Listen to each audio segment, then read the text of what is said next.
ಇವತ್ತು ನಾವು ನೋಡ್ತಾ ಇರೋದು ಜುಜುಟ್ಸು ಕೈಸೆನ್ ಸೀಸನ್ 1 ಎಪಿಸೋಡ್ 16. ಎಪಿಸೋಡ್ ಸ್ಟಾರ್ಟಿಂಗೇ ಅದ್ಭುತವಾಗಿರುತ್ತೆ. ಯೂಜಿ ಎಷ್ಟೇ ಬಲವಾಗಿ ಹೊಡೆದ್ರು ತೋದಾಗ ಹೊಡ್ತಾ ಬಿಡಲ್ಲ. ಫೈಟ್ನ ಮಧ್ಯದಲ್ಲಿ ನಿಲ್ಲಿಸಿ ಯೂಜಿ ಎಲ್ಲಿ ಇಡುತ್ತಾ ಇದ್ದಾನೆ, ಯಾಕೆ ಫಿಸ್ಟ್ ಹೊಡ್ತಾ ಜೋರಾಗಿ ಬೀಳ್ತಿಲ್ಲ ಅಂತ ತೋದೋ ಹೇಳ್ತಾನೆ. ಯೂಜಿ ಯೋಚನೆ ಮಾಡು, ನಿನ್ನ ಶಕ್ತಿನ ಎಲ್ಲ ಕಡೆ ಸಮಾನಾಗಿ ಫ್ಲೋ ಮಾಡು ಅಂತ ಹೇಳ್ಕೊಡ್ತಾನೆ. ಯೂಜಿ ಸ್ವಲ್ಪ ಹೊತ್ತು ಯೋಚನೆ ಮಾಡಿ ಅವನ ಶಕ್ತಿನ ಹೇಗೆ ಬ್ಯಾಲೆನ್ಸ್ ಆಗಿ ಇಟ್ಕೊಳೋದು ಅಂತ ತಿಳ್ಕೊತಾನೆ.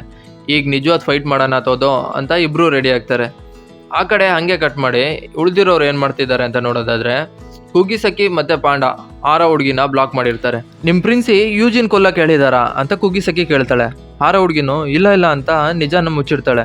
ಆದ್ರೆ ಟೋಕಿ ಸ್ಕೂಲ್ ಅವರಿಗೆ ಯೂಜಿನ್ ಕೊಲ್ಲಕ್ಕೆ ಪ್ಲಾನ್ ಮಾಡಿರೋದು ಗೊತ್ತಿರುತ್ತೆ. ಆರ ಹುಡುಗಿನ ಟ್ರಿಗರ್ ಮಾಡಿ ಕೆಳಗಿಳಿಸಿ ಹೊಡೆದಾಕ್ಬೇಕು ಅಂತ ಪ್ಲಾನ್ ಮಾಡ್ತಾರೆ. ನಾನು ಇಲ್ಲಿ ಬಂದಿರೋದು ಆ ಜೆನಿನ್ ಮಾಯನ ಕೊಲ್ಲಕ್ಕೆ ಅಂತ ಟ್ರಿಗರ್ ಮಾಡ್ತಾಳೆ. ಆದ್ರೂ ಆರ ಹುಡುಗಿ ಕೆಳಗಿಳಿಯಲ್ಲ. ಒಂದು ಹೆಜ್ಜೆ ಮುಂದೋಗಿ ಆ ರೋಬೋಟ್ ಏನಾದರೂ ನನ್ನ ಕೈಗೆ ಸಿಕ್ಕಿದ್ರೆ ಪುಡಿ ಪುಡಿ ಮಾಡಾಕ್ತೀನಿ ಅಂತ ಬಿಲ್ಡಪ್ ತಗೊಂತಾಳೆ.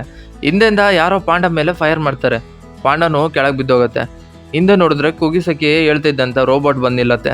ಆ ರೋಬೋಟ್ ಹೆಸರು ಮೆಕಾಮಾರೋ. ಆರ ಹುಡುಗಿ ಮತ್ತೆ ಮೆಕಾಮಾರೋ ಇಬ್ರು ಸೇರಿ ಜಾಸ್ತಿ ಮಾತಾಡ್ತಿದ್ದ ಕುಗಿಸಕಿನ ಒಡೆದು ಬುದ್ಧಿ ಕಲಿಸ್ಬೇಕು ಅಂತ ಡಿಸೈಡ್ ಮಾಡ್ತಾರೆ. ಕುಗಿಸಕಿ ಎದುರ್ಕೊಂಡು ನಡುಗ್ತಾ ಇರ್ತಾಳೆ. ಅದೇ ಟೈಮಿಗೆ ಪಾಂಡ ಏಪ್ರಿಲ್ ಫುಲ್ ನಾನು ಸುಮ್ಮನೆ ಮಲ್ಕೊಂಡಿದ್ದೆ ಅಂತ ಎದ್ದು ನಿಲ್ಲತ್ತೆ.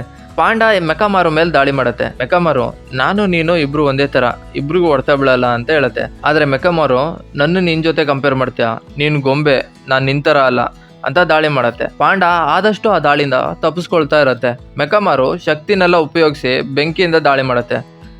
ಈ ಪಾಂಡ ಇದೆಯಲ್ಲ ಸಾಧಾರಣ ಪಾಂಡ ಅಲ್ಲ, ಜುಜುಟ್ಸು ಶಾಲೆ ಪ್ರಿನ್ಸಿ ಇದಾರಲ್ಲ, ಅದೇ ಗೊಂಬೆ ಮಾಡೋದ್ರಲ್ಲಿ ಸ್ಪೆಷಲಿಸ್ಟು, ಅವ್ರು ಮಾಡಿರೋ ಮಾಸ್ಟರ್ ಪೀಸ್ ಇದು.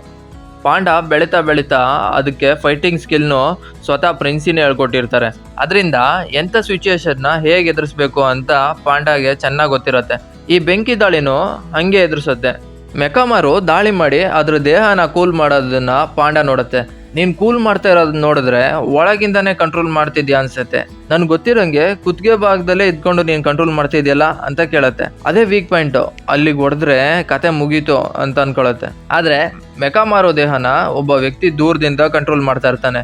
ಅವ್ನು ಹುಡ್ತಾನೆ ಅವನ ಜೊತೆ ಒಂದು ಒಪ್ಪಂದ ಮಾಡ್ಕೊಂಡು ಈ ರೋಬೋಟ್ ಕಂಟ್ರೋಲ್ ಮಾಡೋ ಟೆಕ್ನಿಕ್ನ ಕೊಟ್ಟಿರ್ತಾರೆ. ಈ ಟೆಕ್ನಿಕ್ಕಿಂದ ಅವನ 2 ಕಾಲು ಮತ್ತೊಂದು ಕೈನ ಕಳ್ಕೊಂಡಿರ್ತಾನೆ. ಅಷ್ಟೇ ಅಲ್ಲ, ಜೀವನ ಪರ್ಯಂತ ಸೂರ್ಯನ ಬೆಳಕು ಅವನ ದೇಹದ ಮೇಲೆ ಬೀಳದೇ ಇರೋ ರೀತಿ ಆಗಿರ್ತಾನೆ. ಅವನ ಮೈಯೆಲ್ಲ 10 ಟ್ಯೂಬ್ಗಳಿಂದ ಕನೆಕ್ಟ್ ಆಗಿರುತ್ತೆ. ಅವನ ಒಪ್ಪಂದ ವಿಷಯನ ಪಾಂಡಗೆ ಹೇಳ್ತಾನೆ. ಪಾಂಡ ಅಯ್ಯಯ್ಯೋ ಚಾನ್ಸ್ ಮಿಸ್ ಆಯ್ತಲ್ಲ ಅಂತ ಅನ್ಕೊಳತ್ತೆ. ಅಷ್ಟರಲ್ಲಿ ಮೆಕಾಮಾರೋ ಮೊದಲಿಗಿಂತ ತುಂಬಾ ಶಕ್ತಿನ ಯೂಸ್ ಮಾಡಿ ಪಾಂಡದ ಮೇಲೆ ಇನ್ನೊಂದ್ಸತಿ ಬೆಂಕಿ ದಾಳಿಯನ್ನು ಮಾಡತ್ತೆ. ಪಾಪ ಪಾಂಡ ಸುಟ್ಟೋಗತ್ತೆ. ಮೆಕಾಮಾರೋ ಕೆಲಸ ಮುಗೀತು ಅಂತ ಹೋಗ್ತಾನೆ.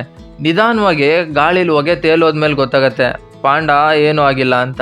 ಪಾಂಡ ಮೊದಲಿನ ಥರ ಈಗಿರಲ್ಲ, ಫಿಟ್ಟಾಗಿ ಬಲ್ಕಾಗಿ ನೋಡೋಕೆ ವಿಚಿತ್ರವಾಗಿರತ್ತೆ. ಪಾಂಡ ಒಳಗೆ 3 ಆತ್ಮಗಳಿರತ್ತೆ. ಮೊದಲನೇದು ಪಾಂಡದು ನಾರ್ಮಲ್ ಆತ್ಮ, 2ನೇದು ಗೋರಿಲ್ಲಾ, ಈ ಫೈಟಿಂಗ್ ಮಾಡೋಕ್ಕೆ ಬೇಕಾಗಿರೋ ಬೀಸ್ಟ್ ಮೂಡು, 3ನೇದು ಲೈಟು, ಅದು ಸಮಾಧಾನವಾಗಿರೋ ಮೂಡು. ಮೆಕಾಮಾರು ಮೊದಲನೇ ಸತಿ ದಾಳಿ ಮಾಡಿದಾಗ ಲೈಟ್ ಆತ್ಮ ಫ್ಲಾಟ್ ಆಗಿರತ್ತೆ. 2ನೇ ಸತಿ ಅಂದ್ರೆ ಹೋದ್ ಸತಿ ಫೈರ್ ದಾಳಿ ಮಾಡಿದಾಗ ಪಾಂಡ ಆತ್ಮ ಸುಸ್ತಾಗಿರುತ್ತೆ. ಈಗ ಗೋರಿಲ್ಲಾ ಆತ್ಮ ಟೈಮು. ಈ ಗೋರಿಲ್ಲಾ ಮೋಡು ಸುಮ್ಮನೆ ಅಲ್ಲ, ಎರ್ರಾಬಿರಿ ಶಕ್ತಿಶಾಲಿ.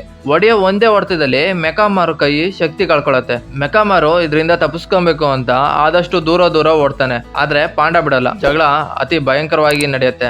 ಒಂದ್ ಹಂತದಲ್ಲಿ ಮೆಕಾಮಾರುಗೆ ಈ ಗೋರಿಲ್ಲಾ ಆತ್ಮ ಅದ್ರ ಕೋರ್ ಎಲ್ಲಿದೆ ಅಂತ ಗೊತ್ತಾಗತ್ತೆ. ಪ್ಲಾನ್ ಮಾಡಿ ಆ ಕೋರ್ನ ದಾಳಿ ಮಾಡತ್ತೆ. ಪಾಂಡ ಸೋತ್ ಕೆಳಗ್ ಬೀಳೋ ತರ ಟ್ರಿಕ್ ಮಾಡಿ ಮೆಕಾಮಾರನ ಬಟ್ಟೆ ಒಗೆಯೋ ತರ ಹೊಡೆದು ಒಣಗ್ಸತ್ತೆ. ನಾನ್ ಪಾಂಡ ಆಗಿದ್ರು ಯಾವತ್ತೂ ಮನುಷ್ಯರ ಮೇಲೆ ಅಸೂಯೆ ಇದ್ದಿಲ್ಲ, ಆದ್ರೆ ನೀನು ನನ್ ಮೇಲೆ ಹೊಟ್ಟೆ ಉರಿ ಇಟ್ಕೊಂಡೆ, ಪರವಾಗಿಲ್ಲ, ನಿಂಗೇನಾದ್ರೂ ಆಸೆ ಇದೆಯಾ, ಬೇಕಾದ್ರೆ ನಾನ್ ಸಹಾಯ ಮಾಡ್ತೀನಿ ಅಂತ ಹೇಳತ್ತೆ. ಮೆಕಾಮಾರು ಮನುಷ್ಯನ ಅವತಾರ ಇದಾನಲ್ಲ, ಅವನಿಗೆ ಹೇಗಾದ್ರೂ ಒಂದಿನ ಸಂಪೂರ್ಣ ಗುಣ ಆಗಿ ಅವನ್ ಫ್ರೆಂಡ್ಸ್ ಜೊತೆ ಸುತ್ತಾಡ್ಬೇಕು ಅನ್ನೋ ಒಂದ್ ಆಸೆ ಇರತ್ತೆ. ಆದ್ರೆ ಅದನ್ನ ಹೇಳಲ್ಲ, ಮನ್ಸಲ್ಲೇ ಕನ್ಸ್ ಕಾಣ್ತಾ ಇರ್ತಾನೆ. ಸರಿ, ನಿನಗೆ ಯಾವತ್ತಾದ್ರೂ ನಾನು ಎಲ್ಪ್ ಬೇಕಾದ್ರೆ ಕೇಳು, ಇಲ್ಲ ನೀನ್ ಹೊರಗ್ ಬಂದಾಗ ಹೇಳು, ಮೀಟ್ ಆಗೋಣ ಅಂತ ಹೇಳಿ ಪಾಂಡ ಅಲ್ಲಿಂದ ಹೋಗತ್ತೆ. ಇಲ್ಲಿಗೆ ಮೆಕಾಮಾರು ಕತೆ ಮುಗೀತು. ಇನ್ನೊಂದ್ ಕಡೆ ಮಾಕಿ ಮತ್ತೆ ಬ್ಲೇಡು ಹೆವಿಯಾಗಿ ಫೈಟ್ ಮಾಡ್ತಾ ಇರ್ತಾರೆ. ಅಲ್ಲೇನಾಗತ್ತೆ ಅಂತ ಮುಂದಿನ ಎಪಿಸೋಡಲ್ಲಿ ನೋಡೋಣ.